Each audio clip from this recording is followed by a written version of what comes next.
Hello, good afternoon, happy Sunday. So after descaling ng ating mga tilapia, I will prepare paksiw. Yan I have yan. Paksiw. It's Sunday, so it's the start of the week tomorrow. So usually kapag breakfast, yung inaalmusal ng asawa ko paksiw. Paborito niya yung paksiw. Usually ang paksiw, init mo lang yan, di ba? Hindi siya, hindi siya nasisira kahit hanggang mga 3 days. So, yun yung niluluto ko kasi kapag umaga, I'm still asleep with the kids. So, I don't have much time to help him to cook breakfast for him, yung talagang matagalang breakfast. So, usually, init lang. Tapos, minsan kahit siya yung nag-iinit, okay na. Yan. So, these are the, agreements that we made. Pumayag naman siya kasi paborito naman niya yung paksiw na isda. So, yan. Okay. So, tuloy na natin yung Superwoman na kanta. Today, I'll be talking about a couple of important points about marriage. So, tuloy natin ha. Hindi ko na gagamitin yung karaoke kasi ang taas. Ibababa natin yung key para medyo magandang pakinggan, boses. Okay. I'm not your superwoman. I'm not the kind of girl that you can let down and think that everything's okay. Boy, I am only human. This girl needs more than occasional hugs as a token of love from you to me. Oh, baby. Hey. So this girl needs more than occasional hugs as a token of love from you to me. Feeling the girl, pinupuntahan lang siya ni Guy kapag gusto ni Guy ng physical intimacy. May times na feeling na girl, she is being used. Diba? Pag okay si Guy, hug niya, yun, physical intimacy. Tapos, pag hindi okay si Guy, hindi niya feel, gano'n. So, ganun yung feeling ni girl. Meron siyang ganong hugot. Again, feeling ni girl, she is not being chosen, diba? Her husband chooses her body over her sometimes. Kaya niya nasabi yung occasional hugs. Okay, so here is the truth. Men need sex, but women need romance. Yan. Ang pinag-uusapan ko, ang sinasabi ko is about the physical intimacy between a husband and a wife.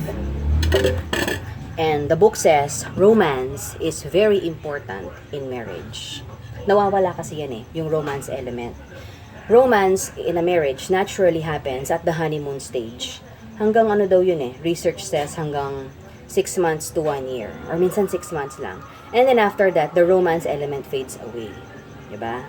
And then, wala nang masyadong kilig.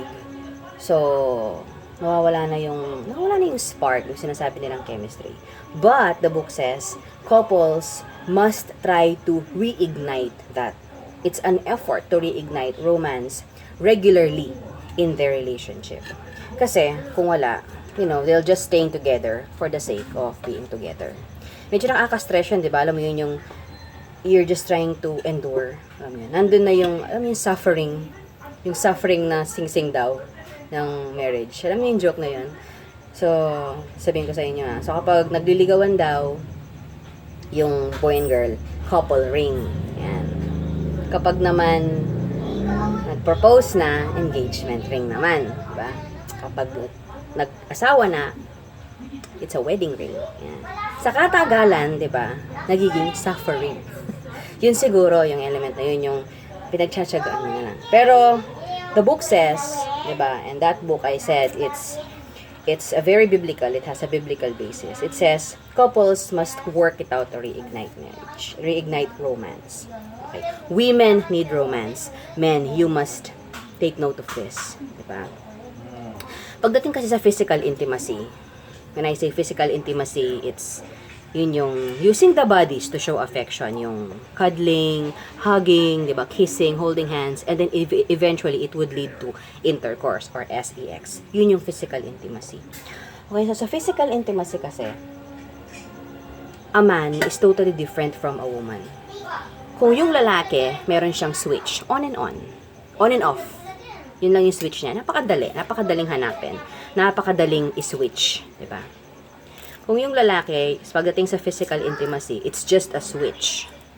Yung babae daw, it's more like an iron. Para siyang plancha. Although you switch it, hindi naman siya kagad mainit. Yan. Ganun yung sa babae. And men, you have to understand this because this is very important. Because women need romance in order to progress in the physical intimacy. That is why women like Korean dramas because they are just so romantic. Yan.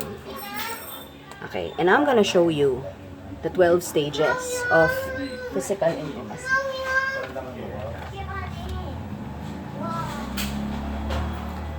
Nababasa niyo? Ayan. 12 stages of physical intimacy.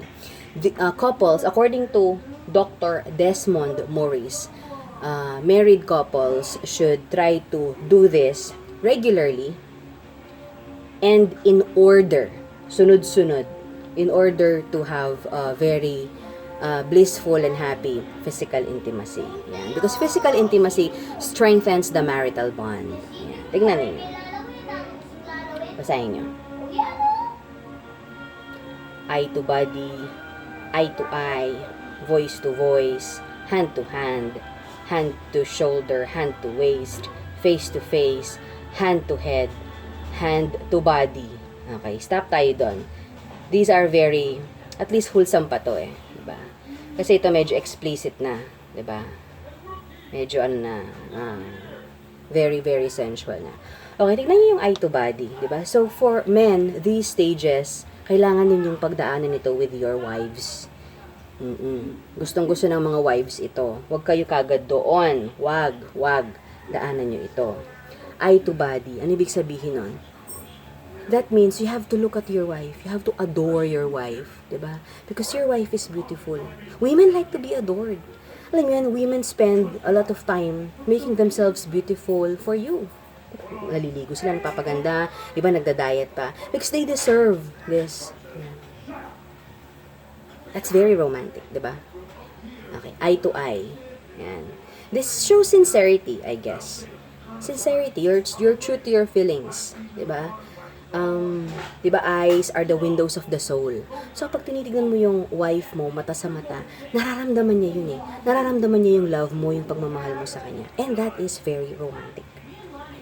Voice to voice, yan. This is talking. Women love to talk. Diba? Kahit ano lang, how's your day? What do you think about this issue? You're not talking over coffee or talking about your dreams, your past, diba? Nung kayo, yung bata-bata pa tayo. Voice to voice. This is very romantic. And holding hands. Holding hands lang, diba? Pakaganda. Hand to shoulder, pag-aakbay. Yan pag naglalakad kayo sa daan, 'di ba? You try to keep her on the safer side of the road. Diba sa mga Korean drama may ganyan. Ang gandang tignan. Tapos sa mall, pagbubukas mo siya ng door, 'di ba? Alalayan mo. Pagsakay niyo sa car o pagsakay niyo siya sa jeep, alalayan mo siya. That is very romantic. Women like that. Okay? Face to face. Ayan. It shows openness. You are ready to open up your heart to her. Of course, you are one, 'di ba? The two will become one. You are one. It's just very natural. Dapat lang you open up yourself to her. Kanina ka ba mag-open up, 'di ba? And women like that when you open up, 'di ba? Although you have a nothing box, sometimes you don't like to talk, but still, 'di ba? You have to make an effort to do that. Especially to her. That is very romantic. Tapos, hand to head. Yan, tating. Gustong-gusto ng mga babae yan. Sa K-drama, maraming ganyan. Yan. And then, hand to body. Ayan. Hahayaan ka na niya.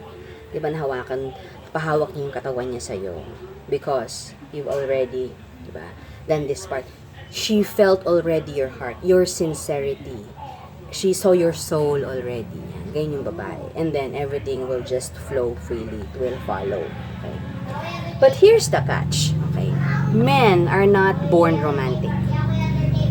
Actually, men are not against romance. They just don't have an idea on how to be romantic. Walang nagturo sa kanila niyan.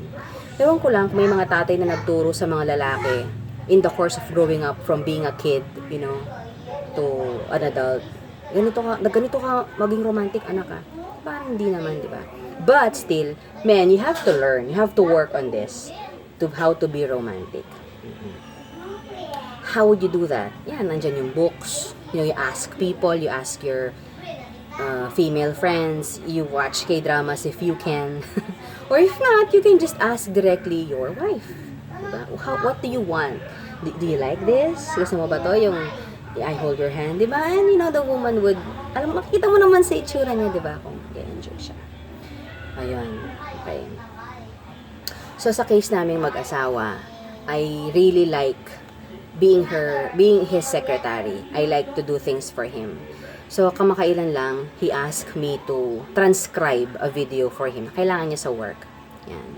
Gustong-gusto ko yung meron akong ginagawa para sa kanya. Alam niyo bakit? That is my chance to let him take something from me because he is a taker. So, I'll give that to him so that I can take what is mine sa aming relationship. So, barter. Very effective ang barter sa amin. Yun, to get what we want. Okay. So, ginawa ko, tinranscribe ko yung video, tapos sabi ko, tapos na to, daddy. Sabi niya, yay, thank you, mommy. Tapos, anong sa akin dyan? Ano yung reward ko? Laging ganyan yung reward ko. Sabi niya, bigyan na lang kitang mushroom. Sabi niya, kala ko, bibili niya ako mushroom chips, diba, masarap yun, no? Or minsan, pag madumi yung isip ko, ano yung naisip ko sa mushroom? Sabi ko, ano yun? Sabi niya, mushromantic daw. So, he'll try to be mushromantic. Ayan. So, yeah, I agree. Guys, you need to work on your mushrooms because your wives love that, diba? Ayan. Love nila yan. It's very effective. It's very helpful in your relationship. Okay, ayan. So, ayan. Don't forget. Okay, so I'll end this na. Magluto na ako ng paksiw.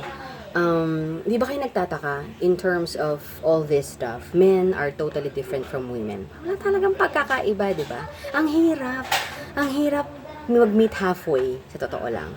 But still, bakit ganito? Why does God even design marriage? Di ba kayo nagtataka?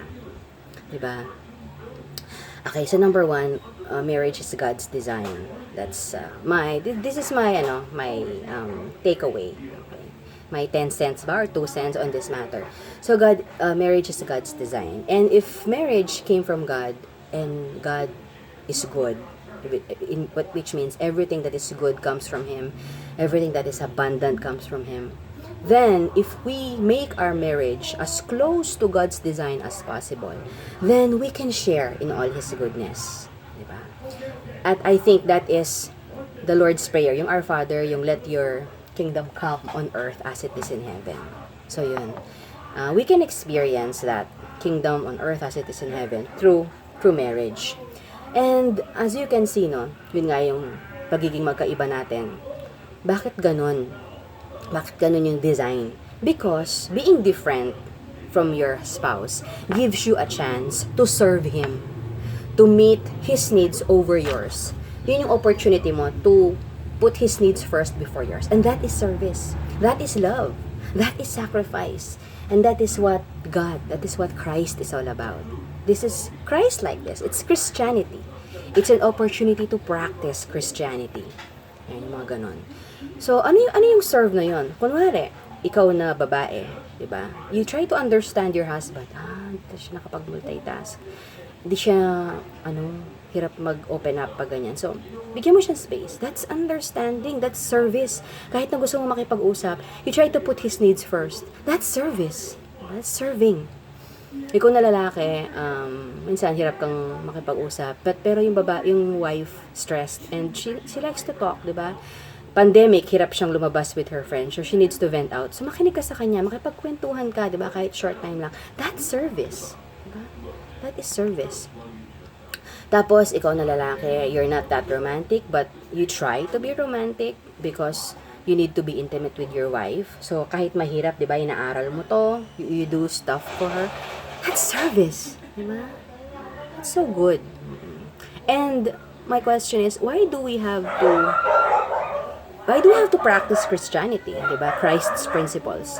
Because, for me, only Christ raised from the dead. Siya lang yung nakagawa nun. Only Jesus did that. And if we bring our marriage as close to Christianity's principles as possible, then everything that is dead in your marriage. Everything that is gone, it can be brought back to life. Jesus can bring back everything to life. That's how good it is. So, yeah. Okay. God bless us, mga husbands and wives. See you next time.